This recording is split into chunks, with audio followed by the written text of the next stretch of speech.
C plus plus বর্তমান সময়ে সবচেয়ে জনপ্রিয় এবং হাই পারফরমেন্স একটি প্রোগ্রামিং ল্যাঙ্গুয়েজ। এটার মাধ্যমে আমরা শুধুমাত্র হাই পারফরমেন্স একটি অ্যাপ না, ইভেন আমরা অপারেটিং সিস্টেমের মতো যেমন Windows operating system, Apple operating system এই ধরনের অপারেটিং সিস্টেম পর্যন্ত তৈরি করতে পারি। শুধু তাই না, গেমের ইঞ্জিন সহ ইভেন তো আমরা জাভাস্ক্রিপ্ট সম্বন্ধে জানি, ওইটার যে কোর ইঞ্জিনটা V8 ইঞ্জিন, ওইটাও সি প্লাস প্লাস দ্বারা গঠিত। আজকের এই ভিডিওতে দেখব সি প্লাস প্লাসের ইন্ট্রোডাকশন। চলেন তাইলে শুরু করা যাক। সি প্লাস প্লাস একটি প্ল্যাটফর্ম ইন্ডিপেন্ডেন্ট ল্যাঙ্গুয়েজ, অর্থাৎ প্ল্যাটফর্ম মানে হলো ওএস অর্থাৎ অপারেটিং সিস্টেম। আমরা মূলত তিন ধরনের অপারেটিং সিস্টেম দেখে থাকি: উইন্ডোজ, ম্যাক ওএস, দেন লিনাক্স। আমাদের সি প্লাস প্লাস কী করে, সি প্লাস প্লাসের যে কোডগুলো ওইটা দিন শেষে একটা ইএক্সি ফাইল জেনারেট করে, এক্সিকিউটেবল ফাইল জেনারেট করে, এক্সিকিউটেবল ফাইলকে যে কোনো ওএসের মাধ্যমে রান করতে পারে।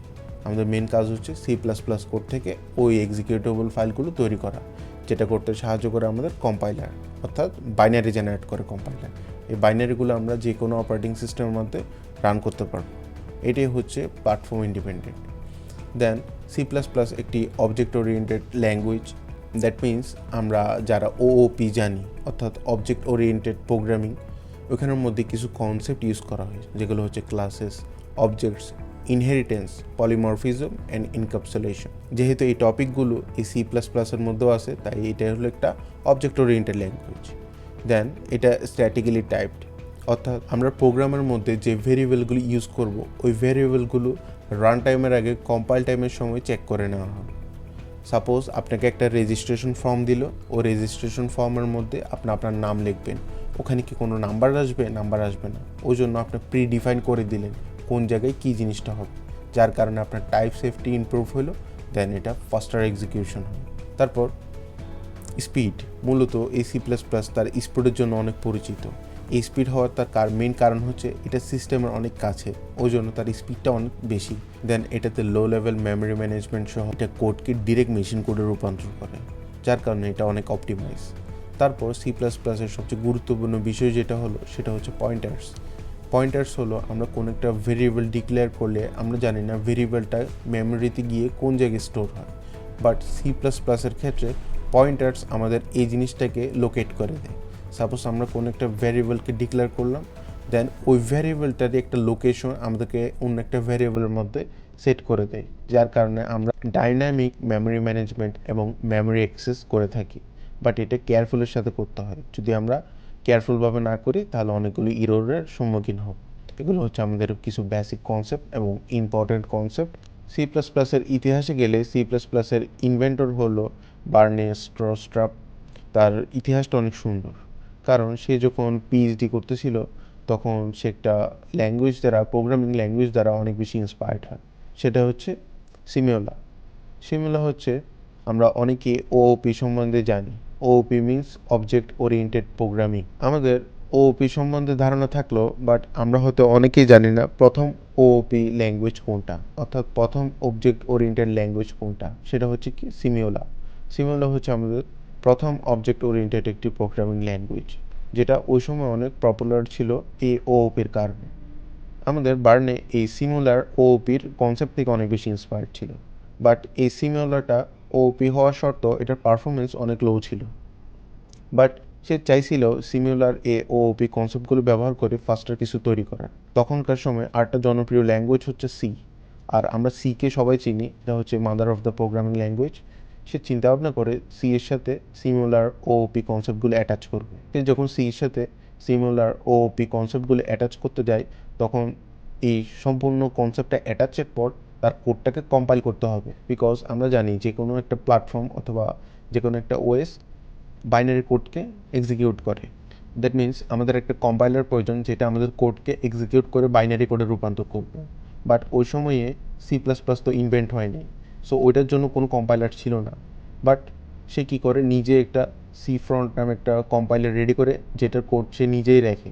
সি ফ্রন্টের কাজ ছিল সে যে সি এবং সিমিউলার ওওপি কনসেপ্ট মিক্স করে যে কোডগুলো লিখবে ওইটাকে কম্পাইল করা। এটার কনসেপ্ট ছিল, সে যেহেতু এই দুটাকে মিক্স করে লিখতেছে, দ্যাট মিনস কনসেপ্ট হচ্ছে ওওপির কনসেপ্টগুলোকে আলাদা রেখে জাস্ট সিকে রান করে দেওয়া। দেন সে যখন এই কাজটা করে তখন সে একটা কোড লেখে, ওই কোডটা এটার মধ্যে দিয়ে পাস করে। ওটা দ্বারা একটা বেস্ট পারফরমেন্স পাওয়া গেছে। এখন সেই সবগুলোকে একসাথে প্যাক করে এবং এটা একটা ভালো একটা প্রোগ্রামিং ল্যাঙ্গুয়েজে চলে আসে। তারপর পরে গিয়ে এটা C++ হিসেবে নামকরণ করা হয়। C++-এর অনেকগুলো ভার্সন আসে, তার মধ্যে 11-এর মধ্যে মেজর আপডেটগুলো দেখা যায়। 11-এর মধ্যে ল্যামডাস এবং স্মার্ট পয়েন্টার্স দেখা যায়। তারপর 14-এর মধ্যে জেনারিক্স দেখা যায়। এভাবে করে 17, 20 এবং 23 পর্যন্ত অ্যাট লাস্ট ভার্সন দেখা যায়। তাহলে আমরা C++ কেন শিখব? C++ শেখার রিজন কী? C++ শেখার রিজন অনেকগুলো, তার মধ্যে হচ্ছে এটা ফাস্ট এবং এফিশিয়েন্ট বিকজ এটা ডিরেক্ট মেশিন কোডে রূপান্তর করে। দেন এটার মধ্যে আছে অবজেক্ট ওরিয়েন্টেড প্রোগ্রামিং কনসেপ্ট। দেন এটা low level memory management control করতে পারে। দেন মেমোরির সাথে অনেক এফিশিয়েন্টভাবে ইউজ করা সম্ভব। দেন এটা দ্বারা শুধু বড় বড় সফটওয়্যার না, গেম ইঞ্জিন না, ডিরেক্ট ওএস তৈরি করা সম্ভব। সো এটা ডিরেক্টলি কম্প্যাটেবল আমাদের সিস্টেমের সাথে কথা বলার জন্য। এটা দ্বারা এমনকি ড্রাইভার কোড পর্যন্ত লেখা হয়, যেটা আমাদের বিভিন্ন সিস্টেমের মধ্যে ইনস্টল করতে হয়। C++কে শেখার জন্য আমাদের C++কে আমাদের সিস্টেমে ইনস্টল করতে হবে, যার মূলত দুইটা উপায় আছে। একটা হচ্ছে অনলাইন, দেন অন্যটা হচ্ছে অফলাইন। এক্ষেত্রে আমরা বিভিন্ন ধরনের অনলাইন আইডিই পেয়ে যাব। আইডিই মানে হলো ইন্টিগ্রেটেড ডেভেলপমেন্ট এনভায়রনমেন্ট। এটা হচ্ছে একটা সিস্টেমের এনভায়রনমেন্ট, যেমন VS কোড হতে পারে, যেটা একটা হচ্ছে আইডিই। ওইরকম VS কোডের মধ্যে যাদের সিস্টেম VS কোড সাপোর্ট করে না, ওরা কী করে অনলাইন আইডি ইউজ করে ফেলে। এভাবে সাচেস র্যাপলিটও আছে, র্যাপলিটের মধ্যে চালু করা সম্ভব। বাট এগুলোর মধ্যে একটা রেস্ট্রাকশন হচ্ছে, এগুলোর রিসোর্সগুলো একটু লিমিটেড থাকে। সাপোজ আপনাকে এখানে দিয়ে দিবে 2 থ্রেডের একটা CPU এবং মিনিমাম একটা র্যামের একটা সিস্টেম দিয়ে দিবে, যার কারণে বড় একটা কোড যদি আমরা এখানে রান করি তাহলে একটু সময় সাপেক্ষ লাগতে পারে, তাছাড়াও একটু সমস্যা দিতে পারে।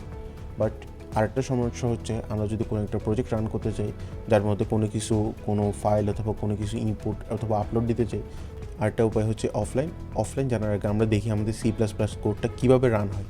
C++ কোড লেখার পর আমাদের ওইটা থেকে একটা এক্সিকিউটেবল ফাইল তৈরি করার প্রয়োজন, যার কারণে আমাদের একটা কম্পাইলারের মাধ্যমে দিয়ে ওই C++ কোডগুলোকে কম্পাইল করতে হবে। এখন আলাদা আলাদা ওএসের জন্য আলাদা আলাদা কম্পাইলার পাওয়া যায়, যেগুলো আমাদের ওই হিসেবে সেট আপ করতে হবে। যেমন কি উইন্ডোজের জন্য আমাদের MinGW সেট আপ করতে হবে, ইনস্টল করতে হবে। আমরা যে কোনো একটা ওয়েব ব্রাউজারে গিয়ে MinGW লিখলে পাই যাব।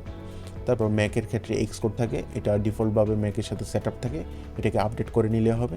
দেন লিনাক্সের জন্য GCC।